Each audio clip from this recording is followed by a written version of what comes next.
கொஞ்ச நாளைக்கு முன்னாடி நம்ம சீமான் அண்ணன் வீடியோ போட்டு பார்த்துருப்பீங்க. நிதி திரட்டுங்கள், என் கட்சிக்கு வந்து நிதி உதவி பண்ணுங்க, நாங்கள் வந்து ஒரு சின்ன கட்சி அப்படின்னு. அப்படிலாம் கிடையாது, நீங்கள் ஒரு பெரிய கட்சி, பிரம்மாண்டமான கட்சி, நீங்களே தான் சொல்லிக்கிறீங்க, நாங்கள் சொல்லல. சரிங்களா? என்னடா அண்ணன் வந்து சீமான் வந்து இந்த மாதிரி நிதியெல்லாம் திரட்ட சொல்லி கேட்குறாரு என்னடான்னு பார்த்தோன்னா, இதுக்கு காரணமே யார் தெரியும்ல, நம்ம அருணாச்சலம் அவன். ஆமாம், உங்களுக்கு அருணாச்சலம் அவனா யாருன்னு தெரியாதுல்ல. லேகிய முருகன் தெரியுமா? ஆமாம், அதுவும் உங்களுக்கு தெரிஞ்சிருக்க சரியான வாய்ப்பு இல்லை. நம்ம சாட்டை முருகன் தாங்க. சாட்டை துரைமுருகன் இருக்கார்ல, அவர் தான் லேகிய முருகன். ஏன் சாட்டை துரைமுருகன்னா, அவர் சாட்டைன்னு யூடியூப் சேனல் வச்சிருக்காரு, அதனால சாட்டை துரைமுருகன். ஆனால் யூடியூப் சேனலுக்கு முன்னாடி என்ன பண்ணிட்டு இருந்தாருன்னா, லேகியம் வித்துட்டு இருந்தார். ஃபார்மசி டிபார்ட்மெண்ட்டில் வேலை செஞ்சுட்டு இருந்தவர்.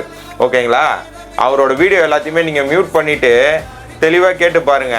இதை சாப்பிட்டால் மேனி பளபளக்கும், இந்த உருண்டை சூரணத்தை சாப்பிட்டால் உங்கள் உடல் நலம் பேணியாகும், முடி கொட்டுகிறதா, அதற்கு வேண்டுமா, உடனே தடவுங்கள் இந்த எண்ணெயை, அப்படின்ற மாதிரி தான் ஆடியோ இருக்கும்.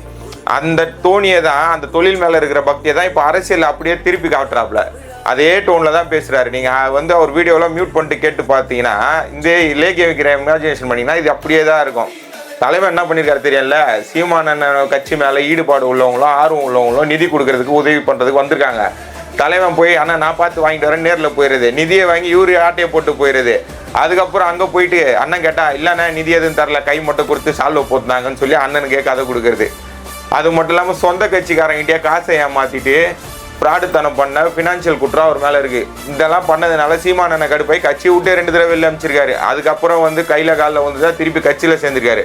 என்னடா எல்லாரும் கட்சியில் சேர்றாங்க, தலைவன் திடீர்னு பெரிய ஆள் ஆகிட்டான்னு பார்த்தா, தலைவர் 2வது தரமாக வாக்கப்பட்டதுக்கு அப்புறம் தான் பெரிய ஆளாகவே இருக்காரு.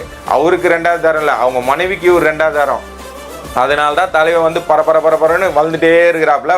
தாவேக்காவை பற்றியும் நம்ம தலைவரை பற்றியும் பேசலாம்னா நம்ம பங்காளிக்கு தூக்கமே வராது போல. எப்போ பாரு நம்மளை பற்றி தான் பேச்சு. சரி தலைவா, சொன்னீங்களே விஜய் எங்கே போட்டிடுறாரோ அங்கே வந்து நான் போட்டிடுறேன், அங்கே நிற்கிறேன், எனக்கு நேருக்கு நேர் நிற்க சொல்லுங்கன்னு உங்கள் பாணிலே கேட்போம்.